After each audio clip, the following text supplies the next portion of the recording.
Muito bom dia a todos os irmãos, saúde a todos com a graça e a paz do nosso Deus. Vamos abrir a palavra do Senhor na primeira carta de Paulo aos Tessalonicenses, uma série de 5 lições, 6 a contar com a introdução que nós tivemos logo no início. Podemos também perceber como é que esta igreja foi fundada, por quem foi fundada, os problemas que teve logo no início e também o testemunho que ela deixou, que é para nós também um incentivo. Portanto, estamos no final destas lições de estudo da palavra do Senhor nesta carta que Paulo escreveu à igreja de Tessalónica. Uma coisa que aprendemos logo no início, que era uma igreja muito jovem, que tinha nascido há pouco tempo, com as vantagens e as desvantagens da sua própria condição de ser uma igreja jovem. E certamente que aprendemos algumas coisas importantes na forma como igreja e individualmente nos devemos e podemos conduzir diante da presença de Deus. Esta carta que Paulo escreveu aos Tessalonicenses, juntamente, as duas cartas de Paulo, que Paulo escreveu aos Tessalonicenses, juntamente com o discurso, o sermão que o Senhor teve no Monte das Oliveiras e com o livro do Apocalipse, a revelação de Deus acerca das coisas do fim, elas formam a revelação profética do Novo Testamento, acerca da segunda vinda do Senhor. Portanto, estamos uma nota importante, uma informação importante, quando nós lemos a carta de Paulo aos Tessalonicenses, as duas cartas, juntamente com o sermão que Jesus pregou no Monte das Oliveiras e com o livro do Apocalipse, nós temos a completa revelação de Deus para aquilo que nos interessa acerca da segunda vinda de Cristo. O tema, o evento principal é a segunda vinda de Cristo. Então vamos ler a partir do capítulo 5, versículo 12, vamos fazer a primeira leitura da palavra do Senhor. E diz assim, a partir do versículo 12: E rogamos-vos, irmãos, que reconheçais os que trabalham entre vós e que presidem sobre vós no Senhor e vos admoestam, e que os tenhais em grande estima e amor por causa da sua obra, tendo paz entre vós. Rogamo-vos também, irmãos, que admoesteis os desordeiros, consoleis-os de pouco ânimo, sustenteis os fracos e sejais pacientes para com todos. Vede que ninguém dê a outrem mal por mal, mas segui sempre o bem, tanto uns para com os outros como para com todos. Regozijai-vos sempre, orai sem cessar, em tudo dai graças, porque esta é a vontade de Deus em Cristo Jesus para convosco. Não extingais o Espírito, não desprezeis as profecias, examinai tudo, retendo o bem. Abstendo-vos de toda a aparência do mal, e o mesmo Deus de paz vos santifique em tudo, e todo o vosso espírito, e alma e corpo, sejam plenamente conservados e irrepreensíveis para a vinda do Senhor Jesus Cristo. Fiel é o que vos chama, o qual também o fará.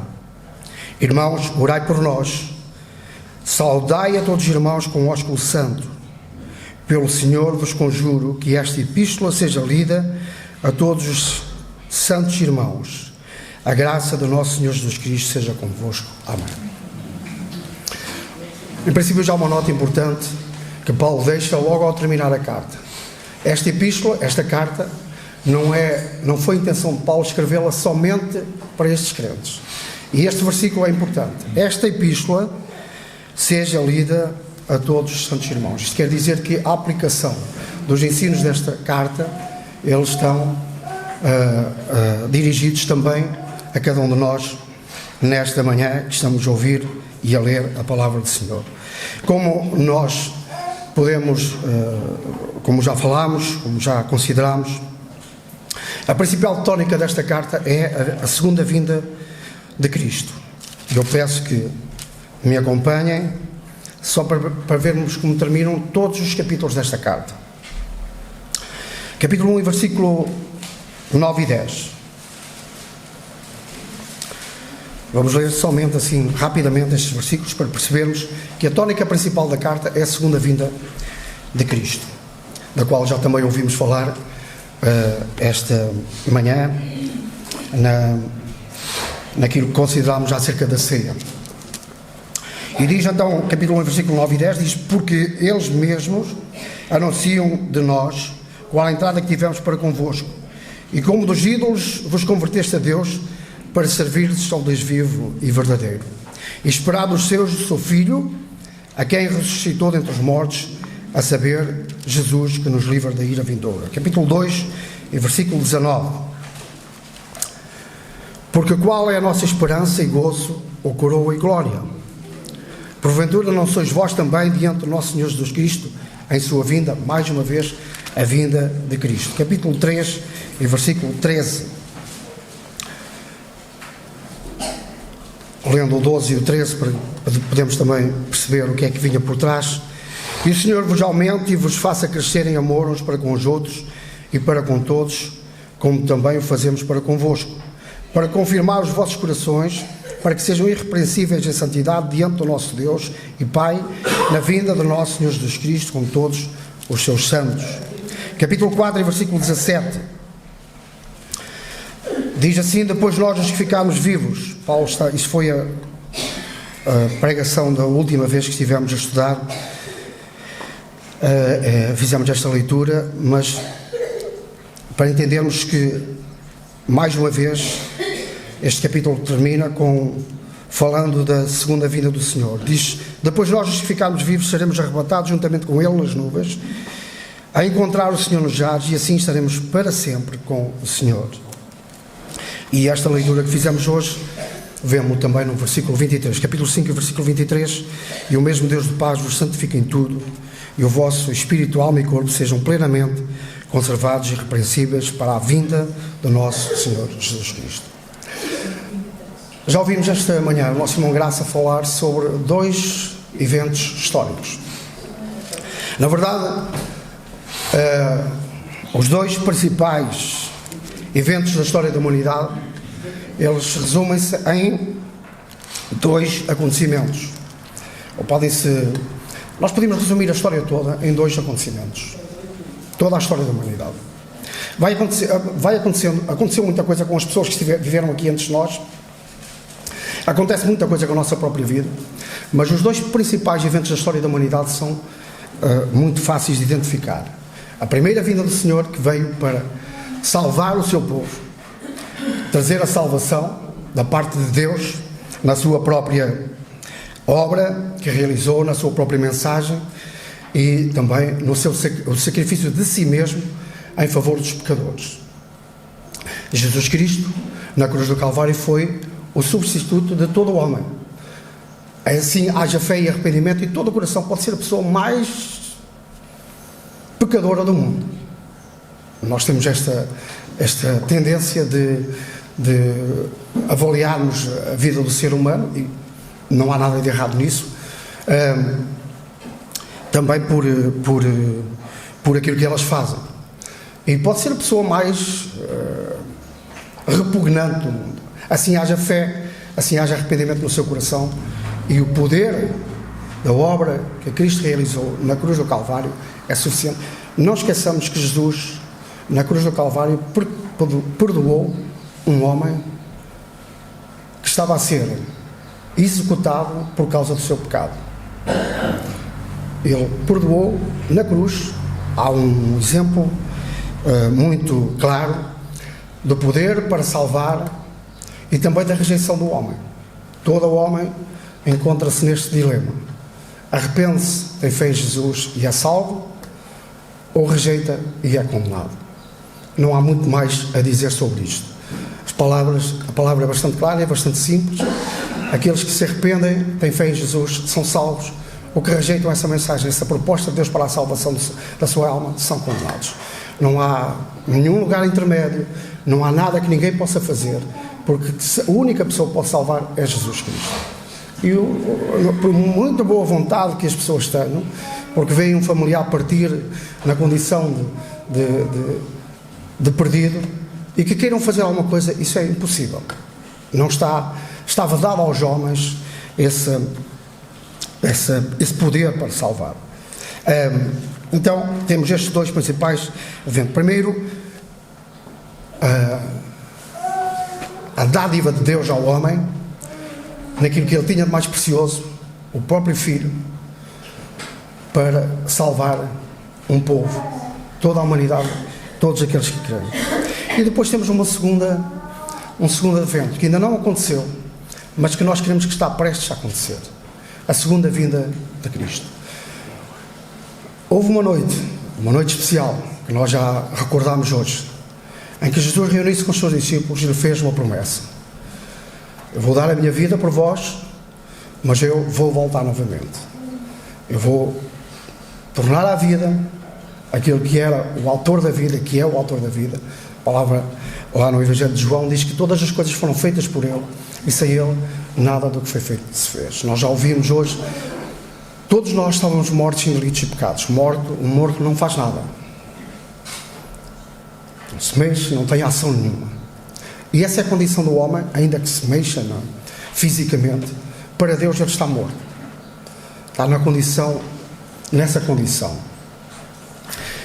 E o único poder capaz de gerar vida no coração de uma pessoa morta em delitos e pecados é Jesus Cristo. No princípio, diz que Deus criou todas as coisas pelo poder de Jesus Cristo. Todas as coisas foram feitas por Ele e para Ele. Pela palavra, tudo aconteceu. A vida foi gerada. O homem que está morto em delitos e pecados, só há uma voz capaz de gerar vida no coração do homem: Jesus Cristo. Se ele ouvir a voz de Deus, a palavra diz: se hoje ouvires a sua voz, hoje, aqui nesta sala, se ouvires a voz de Deus, não endureças o teu coração. Aceita. É sempre muito difícil. A salvação é uma dádiva de Deus, é gratuita, resulta da misericórdia e da graça de Deus, mas é muito difícil o homem aceitar a salvação de Deus. Por isso é que são tão poucos os que aceitam. Porque é um passo de quebrar completamente o orgulho do homem. O homem tem que dizer: eu não sou capaz, eu não sou nada, eu sou miserável, eu sou um pecador e preciso da salvação. E para isso acontecer, todo o orgulho do coração do homem tem que cair. Então, esse evento, a segunda vinda de Cristo, que nós queremos que brevemente vai acontecer, o que temos vindo a tentar motivar os nossos corações é: o que é que esse evento que nós queremos pode influenciar a nossa vida no presente e no futuro? O que é que isso muda? O que é que isso mexe connosco? O que é que acontece na nossa vida? Não esquecemos que uma das coisas que nós vamos considerar hoje é: não desprezeis as profecias. Logo a seguir, não extinguir o Espírito, está lá a dizer: não desprezeis as profecias. O que é que significa isto? Paulo explica isso logo na lição que nós tivemos anteriormente. É a pessoa viver de forma a não respeitar aquilo que Deus está a dizer. Isto é, se eu leio a palavra de Deus, se eu compreendo a palavra de Deus, se eu creio nas coisas que estão na palavra de Deus, mas vivo de forma diferente, eu estou a desprezar. É como um filho que ouve o pai, ouve a educação que o pai lhe está a dar, mas faz tudo ao contrário. Isso significa desprezar o conselho do pai. Neste caso, no que respeita à palavra de Deus, se nós não damos atenção, se nós não vivemos de acordo com aquilo que está escrito, nós estamos a desprezar aquilo que Deus nos está a dar pela sua palavra. E isso é um caminho muito perigoso. Muito perigoso. Então, o propósito de Paulo, o que é que a segunda vinda de Cristo influencia o nosso presente e o nosso futuro? Paulo deixa aqui, a partir desta parte que nós lemos, da leitura que fizemos, algumas exortações, alguns conselhos práticos, alguns mandamentos, para que a igreja, que já era uma referência nesta altura, para toda a Macedónia e Acaia, como diz no princípio da carta. Esta igreja ela dava um bom testemunho, mas Paulo deixa alguns conselhos com o propósito de fortalecer esta igreja, de adotar de uma atitude e de conselhos e mandamentos e exortações que a ajudassem a continuar a ser assim uma referência para o testemunho do Evangelho. Os ensinos de Paulo, como nós vimos, são para toda a igreja, para toda a igreja, também para nós, como nós já vimos. Paulo manda que esta carta seja lida a todos. Portanto, assumimos que esta palavra é para nós nesta manhã. Paulo vai deixar 15 conselhos à igreja, num sentido muito intenso. Paulo não fala as coisas de qualquer maneira, ele faz, quando começa a dizer à igreja de Tessalonicenses o que é que queria, quais eram as suas orientações, ele faz num sentido, há aqui 2 versículos que começam com a palavra rogamos-vos. Eu peço com muita força, eu quero que vocês deem muita atenção ao que eu estou a falar, porque isto pode mudar tudo na vida coletiva da igreja e na vida individual de cada um de nós. E podemos dividir estes conselhos de Paulo em 3 partes. Uma tem a ver com o reconhecimento, tem a ver com a liderança instituída por Deus na igreja. Depois tem também a ver com o nosso relacionamento uns com os outros. E por último, o nosso relacionamento com Deus. 15 exortações, 15 conselhos. Só queria fazer uma paragem antes de começarmos a pensar em cada um deles, e falarmos acerca de cada um deles, lembrar umas palavras do Senhor Jesus. Os irmãos leram em casa, em papel, em telemóvel. A palavra de Deus hoje está disponível de muitas formas. Queria lembrar, antes de podermos aprofundar-nos, uma palavra que o Senhor Jesus deixou: faz isto e viverás. Os conselhos e exortações que nós vamos considerar hoje, elas vão, se nós não os desprezarmos, se nós levarmos em conta, eles vão ajudar-nos a permanecermos firmes e a darmos bom testemunho do nome do nosso Senhor.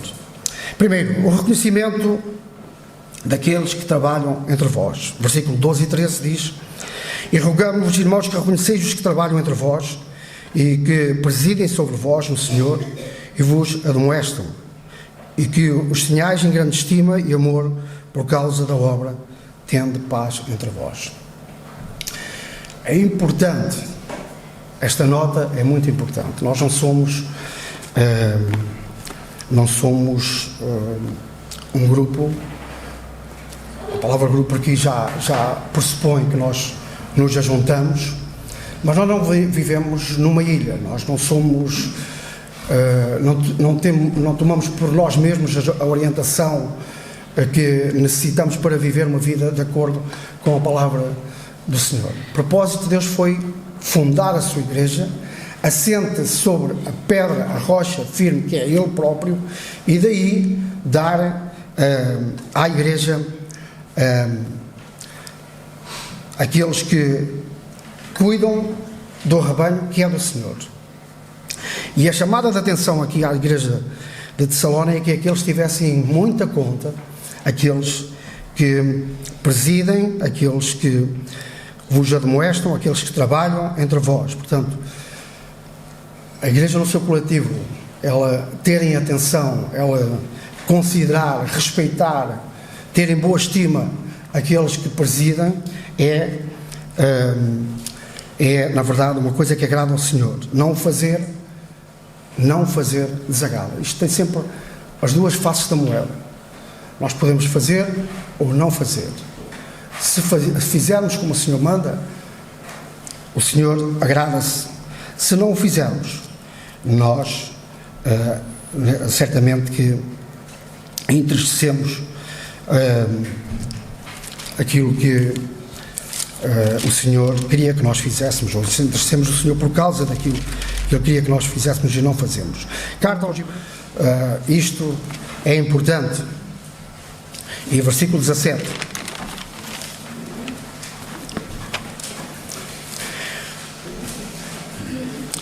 Há aqui uma chamada de atenção também sobre o mesmo assunto, sobre o mesmo tema.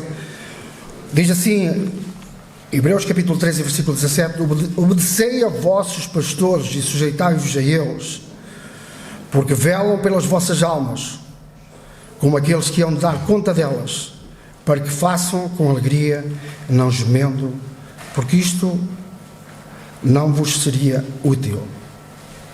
Aqui eu queria chamar a atenção de algo que está aqui no meio.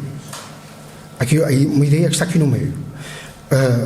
Obedecei a vossos pastores, sujeitai-vos a eles, porque velam pelas vossas almas, como aqueles que hão de dar contas a Deus. É importante nós percebermos que temos a nossa vida, temos as nossas coisas, temos as nossas ocupações, mas há sempre alguém, sabemos que há uma preocupação de alguém que está velando para as nossas almas. Por exemplo, vamos para coisas práticas. Nós estamos no nosso trabalho, temos as mais variadas situações que vão acontecendo no dia a dia, mas sabemos que alguém está aqui ou está em casa, mas que sente a responsabilidade de cuidar do rebanho, está a orar por nós. Mas esta é uma coisa tremenda, nós sabemos que cuidamos uns dos outros, que temos alguém que cuida de nós, que vela pela nossa alma, e isso não deve ser esquecido e deve ser estimado. Portanto, é este primeiro apontamento acerca daqueles que cuidam das nossas almas. Segundo aspecto, segundo a exortação, vem no versículo 14: rogamo-vos também, estamos em 1 aos Tessalonicenses, voltamos novamente, rogamos também, irmãos, que admoesteis os desordeiros. A exortação, a admoestação, o exercício da disciplina na igreja, quer seja de uma forma formal ou informal, é uma ferramenta que Deus nos tem dado para podermos manter a igreja de uma forma pura. Eu quero dizer uma coisa: o pior serviço que nós podemos fazer uns aos outros é ver um irmão a deslizar e, como se costuma dizer, a subir para o lado e não dizer nada. Esta coisa de... Há sempre duas formas de ver este problema. Uma é aquela pessoa que pensa que eu tenho a minha vida, ninguém tem nada a ver com a minha vida, eu faço o que quero, eu ajo da forma que quero e não permito que ninguém interfira naquilo que eu faço. Isso tem a ver com a dureza do coração e essa pessoa está com um problema grave. Outra coisa é, também grave, é nós vermos uns aos outros. A palavra de Deus diz: exortai, admoestai os desordeiros, os desobedientes. E todos nós podemos ser... É um erro pensar, isto nunca vai acontecer comigo. Eu sou... sobrevalorizar aquilo que somos e pensamos que isto nunca vai acontecer connosco. É os outros é que fazem coisas erradas, nós estamos sempre certos. Isto é um erro muito, muito mau, muito grave. Então, o que é que Paulo pede aos Tessalonicenses? Admoestai-vos, corrigi-vos uns aos outros. É um ato de bondade, temos que entender isso. É um ato de bondade, um irmão nosso chegar à nossa beira e dizer: cuidado, o caminho que estás a percorrer é perigoso, isto pode dar mau resultado. Portanto, é importante que nós façamos isto, admoestar-nos uns aos outros. Portanto, o exercício da disciplina é, na verdade, uma ferramenta importante para a igreja. A igreja exercitar de uma forma formal, isto é, no sentido coletivo, mas também individualmente uns para com os outros. Devemos chamar a atenção uns dos outros, e é Paulo pede fazer aqui. Paulo está-nos a pedir coisas que são difíceis de fazer. Ou melhor, Deus, por intermédio de Paulo, estava-nos a pedir, mas é assim que Deus quer que se faça. É assim que Deus quer que se faça. Que a gente nos ajude uns aos outros, e ajudar na correção é um ato importante. Todos nós, parte de nós temos filhos e sabemos que isso é essencial e é importante. Aquele que não corrige o seu filho vai ter problemas. E Deus, na orgânica da sua igreja, Ele traz isso também para ser exercitado. Terceiro aspecto, a terceira exortação de Paulo é: consoleis os de pouco ânimo. Consoleis os de pouco ânimo. E há muitas coisas que podem quebrar o nosso ânimo. E também alguns de nós somos mais propensos ao desânimo. Não temos todas a mesma resistência a isso, às coisas, às circunstâncias. Portanto, há muitas coisas que podem quebrar o nosso ânimo. Ficarmos desanimados. E por tendência também podemos ser assim. Pessoas negativas.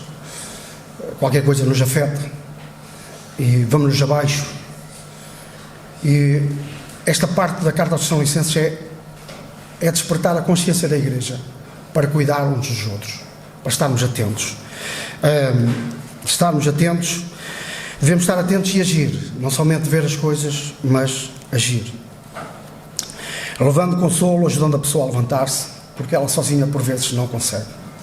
Isto é importante. Esta parte da carta é exatamente para trazer essa visão e essa ação à igreja. Não somente isso, mas o quarto ponto é: sustentai os fracos. Sustentai os fracos. E aqui nós podemos dividir em três áreas importantes na nossa vida. Fracos fisicamente, cuidar da pessoa que está necessitada, cuidar da pessoa que está enfraquecida no seu corpo. Sustento os fracos mentalmente. Há pessoas que não têm resistência mental para enfrentar muita coisa na vida. E o sustento dos fracos espiritualmente. Portanto, esses três aspectos da vida do ser humano, que podem enfraquecer fisicamente, podem enfraquecer mentalmente e podem enfraquecer espiritualmente. E Paulo chama a igreja, e cada um de nós como igreja, e o coletivo da igreja, mas individualmente a cada um de nós, para fazermos este trabalho, cuidarmos dos mais fracos. Há muita coisa que podemos fazer, muita coisa mesmo. Muita coisa que podemos fazer em favor uns dos outros, e tornar a igreja mais forte, quanto mais encostados nós tivermos. Já passaram quase 40 anos. Estou a ficar velhote, já falo de coisas de há 40 anos atrás. Eu fiz serviço militar. E muitas vezes apanhava o comboio ali na estação em Oliveira do Bairro às 2 da manhã, para estar em Lisboa, às 8 horas, tinha que ser quando o quartel abria, tinha que estar lá antes da formatura. E algumas das viagens que eu fiz, o comboio às 2 da manhã era só militares. Montes de gente. Agora toda a gente tem carro naquela altura, só os ricos é que tinham carro. Os tropas, um ordenado miserável, íamos de comboio. O Estado pagava 3 partes, nós pagávamos uma parte, ainda tínhamos que pagar para ir para a tropa, para ir para a guerra. Isto para dizer o quê? Algumas das viagens que eu fiz em pé, e dormia, não digo daqui até Lisboa, mas dormia bem boas partes do caminho, e não caía. Porquê que não caía? Porque ao meu lado estavam pessoas que o comboio balançava, mas eu não caía, porque estava em pé, mas estava seguro pelos outros. Para dizer, podia usar outra máxima dos paraquedistas portugueses, que é: ninguém fica para trás. A igreja deve ser um corpo que cuida. Já usei algumas vezes esta ilustração. Minha mãe faleceu, partiu para o Senhor com 55 anos. com um AVC, uma trombose, naquela altura era uma trombose, e ficou paralisada do lado direito. E eu nunca mais esqueci isso. A mão mais amiga daquela que tinha ficado paralisada era a outra, porque ela não conseguia fazer nada, e pegava na mão. Estão a ver a ideia que está por trás? Ela pegava naquela mão, aquela mão tornou-se a maior amiga, a mão esquerda tornou-se a maior amiga da mão direita, porque cuidava. É assim que Deus quer que nós façamos, cuidemos dos mais fracos. A pessoa está com problemas na cabeça, mental, não está a conseguir ultrapassar, não está a conseguir levar aquilo sozinha, vamos lá e ajudamos. A pessoa está fisicamente com problemas, não consegue andar, vai-se buscar, quer vir à igreja, vai-se buscar. É assim que as coisas têm que funcionar. É muito simples, é aquilo que Deus nos está a pedir. Portanto, sustenteis os fracos. A exortação que vem a seguir, a quinta exortação que Paulo faz, é: sejai pacientes. Sejai pacientes para com todos. Paciência e longanimidade são duas coisas diferentes. Eu passo a explicar. Paciência é aquilo que nós precisamos para enfrentar situações difíceis, circunstâncias difíceis. E longanimidade é uma coisa diferente. A Bíblia fala muito pouco da paciência de Deus, mas fala muito sobre a longanimidade de Deus. Qual é a diferença entre paciência e longanimidade? Paciência é o que nós precisamos para enfrentar situações difíceis. Longanimidade é o que nós precisamos para enfrentar pessoas difíceis. São coisas diferentes, muito diferentes. Nós precisamos de paciência para enfrentar situações difíceis. Longanimidade é o que nós precisamos para enfrentar pessoas difíceis. Por isso é que Deus é longânimo. Nós somos difíceis, Deus é longânimo. E agora, trazer para a mesa aquilo que nós somos. Nós somos todas pessoas difíceis. Nós somos muito calmos. Nós só sabemos o que somos, só vamos perceber o que somos e o que somos capazes de fazer quando formos apertados. Nós somos as pessoas mais calmas do mundo. Damos-nos bem com toda a gente. Até acontecer alguma coisa na nossa vida que faz despertar, acordar o leão que estás a dormir lá dentro. Pode ser uma coisa no trânsito, pode ser um colega de trabalho, pode ser um vizinho. Esse animal está a dormir, mas quando é acordar é uma fera. E quando isso acontece com um dos nossos irmãos, nós precisamos ser longânimos, perceber que também somos assim. Não é o outro, somos nós, somos assim. A única coisa que pode dominar essa fera que está dentro de nós, que Paulo chama a velha natureza, há vários nomes para a mesma coisa, mas a única coisa que pode dominar esse ser é o Espírito de Deus, que o controla, que ajuda. Há esta luta dentro de nós. Não estou a falar de nada novo. Paulo diz: eu tenho essa fera, dá-me muito trabalho. Eu quero fazer uma coisa e ele diz-me para fazer outra. Essa é a luta que nós temos dentro de nós. Temos de ser longânimos para com todos. Não quer dizer com isto que vamos suportar os outros. Por isso tem a palavra a exortação. Vamos suportar tudo nas outras pessoas. Não é isso que Paulo está a ensinar. É podermos também, com longanimidade, com palavras que possam ajudar a outra pessoa a perceber aquilo que eu acabei de falar. Mas, versículo 15 diz, e passamos para a exortação seguinte: exortai-vos, ou melhor, vede que ninguém dê a outro mal por mal, mas segui sempre o bem, tanto uns para com outros, como para com todos. Isto quer dizer o quê? No coração do verdadeiro crente, não há lugar para vingança. Isto é uma tentação muito grande. É uma tentação muito grande. Nós temos um problema com uma pessoa e a reação natural é: vais pagar. Eu lido isto todos os dias na empresa onde trabalho. Todos os dias.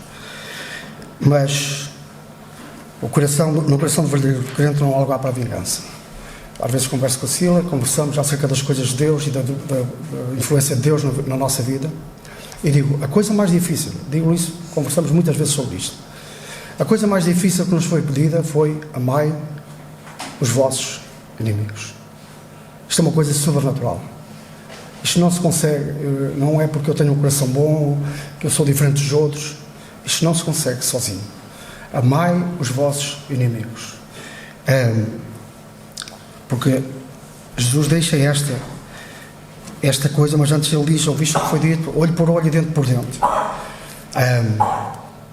Que é o mesmo princípio que está aqui. Não diz ao outro mal por mal, mas segui sempre o bem. E o Senhor diz: eu porém vos digo, amai os vossos inimigos, fazei bem àqueles que vos maltratam. Fazendo isto, acrescentareis brasas sobre a sua cabeça, como diz, como completa o versículo. E continua: regozijai-vos sempre. Regozijai-vos sempre. Noutra palavra temos, noutra carta temos: regozijai-vos sempre no Senhor. Não devemos fazer depender a nossa alegria, a nossa satisfação, a nossa felicidade das ocorrências ou das circunstâncias que acontecem com a nossa vida. Uma coisa que temos de perceber: tudo na vida é temporário. Tudo. Não há nada que seja perene, não há nada que seja eterno. Tudo na vida é temporário. Nós nascemos, mas não vivemos para sempre. Morremos. Durante o percurso da nossa vida, nós temos dias que estamos bem, temos saúde, não nos falta a provisão, está tudo bem, mas há outros dias que está mal. Por outro lado, há dias que estamos doentes, há dias que estamos sem dinheiro, sem trabalho. Isso também não vai ser sempre assim. Nós temos um país que está em guerra e parece que a guerra nunca mais vai acabar. Mas vai acabar. Umas coisas estão, umas notícias chegam até nós, parece que a guerra nunca mais acaba. Mas vai acabar. Porque não há nada que seja para sempre. Ainda que tudo na vida é temporário. A vida não é estática. A vida é sempre dinâmica. Estão sempre a acontecer coisas. Na nossa vida estão sempre a acontecer coisas. Sempre. A vida tem é vertiginosa às vezes, outras vezes é mais calma. Mas a vida é dinâmica, não é estática. Ainda que a nossa doença parece que vai nos levar à morte. Podemos estar numa situação assim. Parece a nossa doença, ou a nossa idade, vai nos levar a um desfecho que nós já sabemos. A morte. Mas também isso é temporário.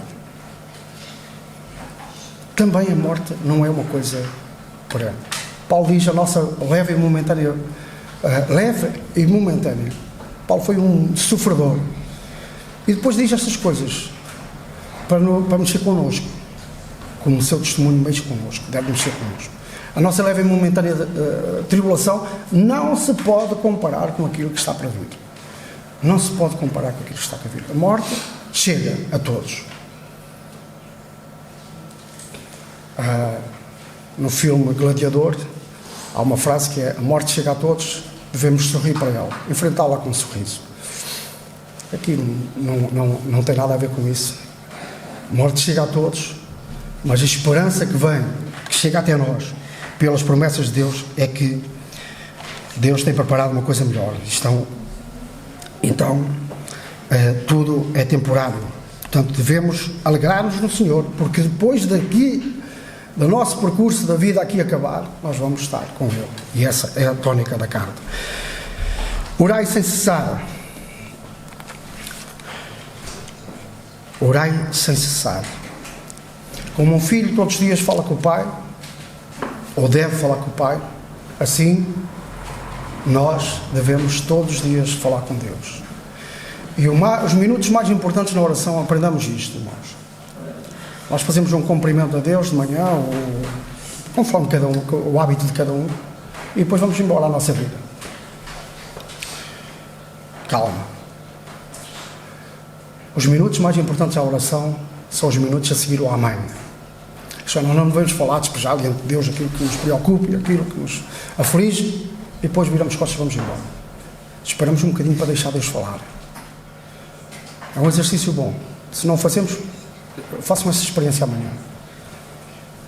Orem ao Senhor, levem as nossa gratidão, a nossa oração, as nossas necessidades, as nossas aflições, e depois de acabar, ficamos ainda um bocadinho à espera que Deus fale connosco.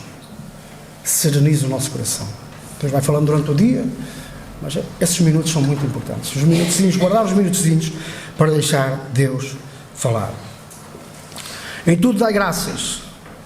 Em tudo dai graças. O contexto desta igreja era um contexto de sofrimento. Parece que Paulo estava aqui a pedir uma coisa difícil de fazer.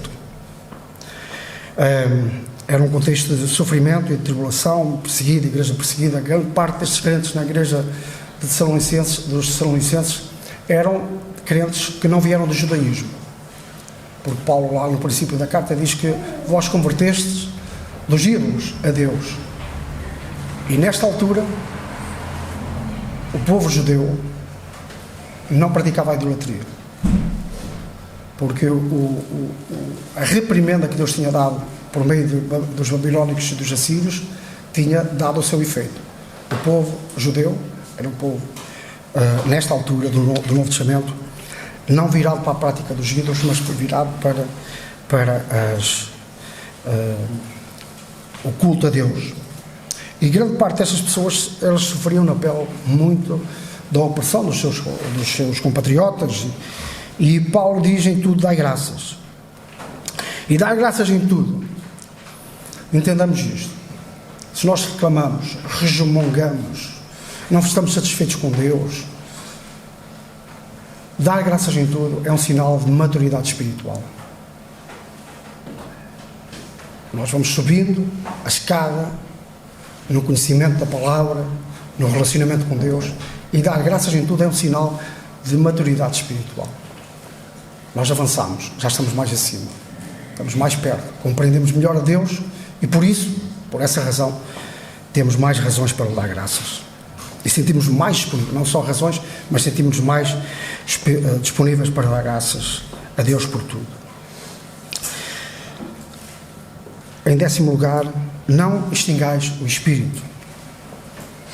Eu só conheço uma coisa. Os irmãos podem também pôr a vossa mente a funcionar. Mas só conheço uma coisa que pode extinguir o Espírito: Deus.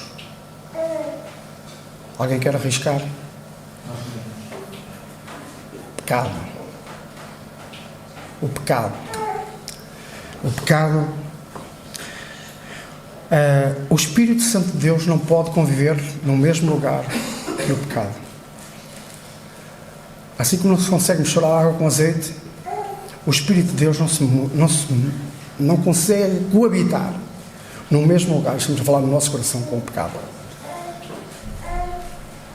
E o pecado é, na verdade, um problema. E o pecado é sutil, não é sempre uma coisa agressiva, má, feia.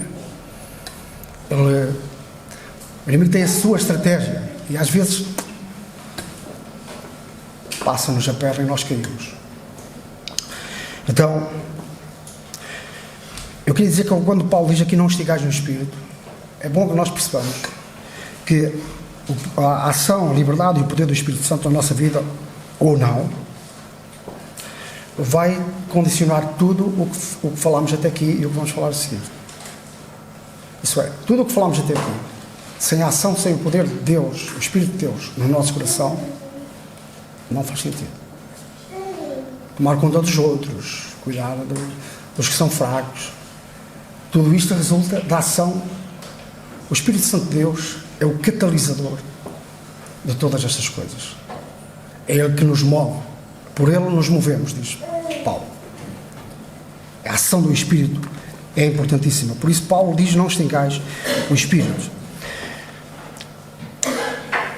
Não desprezeis as profecias. Paulo tinha acabado de revelar profeticamente o que iria acontecer.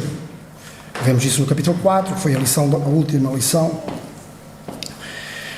Desprezar, e já falámos um pouquinho, significa viver de forma contrária àquilo que Paulo ensinou.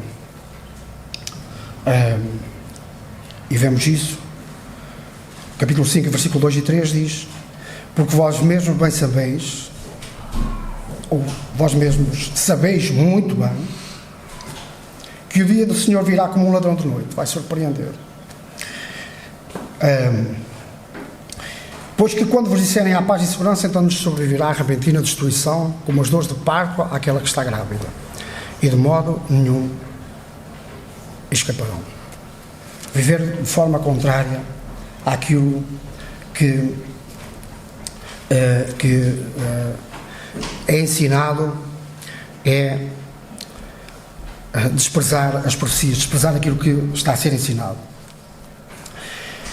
E diz mais, versículo 21 diz: examinai tudo e retende o bem. Examinai tudo. O crente deve ser um escrutinador, um investigador, uma pessoa que não deve engolir tudo, deve avaliar aquilo que está a ser dito. Porque o próprio Senhor Jesus diz: muitos virão em meu nome. Muitos virão em meu nome. Vai-se falar muita coisa acerca de mim. Mas Paulo também diz: se vos anunciarem outro evangelho que não seja aquele que eu vos tenho pregado, essa pessoa seja maldita, seja anátema. Então devemos examinar tudo e reter o que é bom. Aquilo que não edifica, nós devemos pôr de lado e focar-nos naquilo que é realmente proveitoso para o nosso crescimento espiritual. E também abster-nos, versículo 22, abstendo-nos de toda aparência do mal. Jesus quer na terra um povo que revele o seu próprio caráter, o caráter honesto, verdadeiro. Abster-nos de toda a aparência do mal. Ele deve ser um cidadão de topo. O verdadeiro crente em Jesus Cristo, não numa igreja, uma classe religiosa, uma instituição qualquer. O crente em Jesus Cristo deve ser um cidadão de topo. Honesto, verdadeiro, bom na família, no trabalho, na sociedade, na igreja. É isto que Deus... O padrão é este.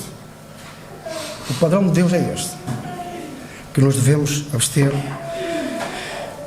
de toda a aparência do mal. E mais, Deus coloca o testemunho do seu bom nome na vida dos crentes. Vou dizer isto novamente. Deus coloca o testemunho do seu bom nome na vida dos que professam o seu nome. O testemunho do nome de Deus está relacionado com a forma como nós vivemos. Então, devemos terem atenção a isto, de toda a aparência do mal, não só do mal, devemos desviar-nos do mal, mas daquilo que pode prejudicar o testemunho daquilo que é a pessoa de Deus na nossa própria vida. É Deus que faz isso. E o versículo 23 diz isso mesmo. É a obra de Deus na nossa vida. O mesmo Deus de paz vos santifica em tudo, e todo o vosso corpo, ou melhor, todo o vosso espírito, alma e corpo, sejam plenamente conservados e irrepreensíveis para a vinda do Senhor Jesus. Este é o objetivo de Deus. Transformar a nossa vida para que o nosso espírito, a nossa alma e o nosso corpo sejam conservados irrepreensíveis para a vinda do Senhor Jesus. É um padrão alto. Como é que isto é possível? Está na primeira parte do versículo. O mesmo Deus de paz vos santifica em tudo. Para nos santificar, nós precisamos aproximar-nos de Deus, estar perto dele, para que Deus possa tirar do seu lado aquela tenaz, aquela brasa que purifica os nossos lábios, que limpa o nosso coração. Isto é impossível fazer se nós estivermos apartados de Deus e da sua palavra. Isto nunca vai acontecer com a nossa vida. Só vai acontecer se nós estivermos perto de Deus. Para experimentarmos, Paulo diz aos Romanos: transformai-vos pela renovação do vosso entendimento, para que experimenteis. Nós podemos viver uma vida longa. Deus pode permitir que nós vivamos até aos 100 anos. E nunca experimentar isto. Vir à igreja, ouvir a palavra de Deus e ter uma vida em que isso nunca vai acontecer. Transformai-vos pela renovação do vosso entendimento.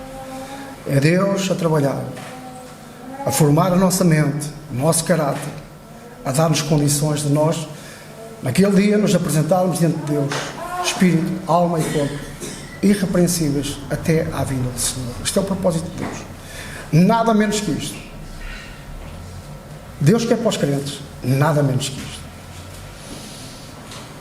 Por isso é que eu digo, o cristão, o verdadeiro crente, que está comprometido com Deus, ele é topo. É topo. O Senhor fará essa obra, porque o versículo 24 diz: fiel ao Senhor, também fará. O Senhor não está aqui a dizer uma coisa que não pode acontecer. Pode acontecer. E Deus quer que aconteça. Fiel é o que vos chama, o qual também o fará. Está relacionado com o versículo anterior. E por último, as saudações finais.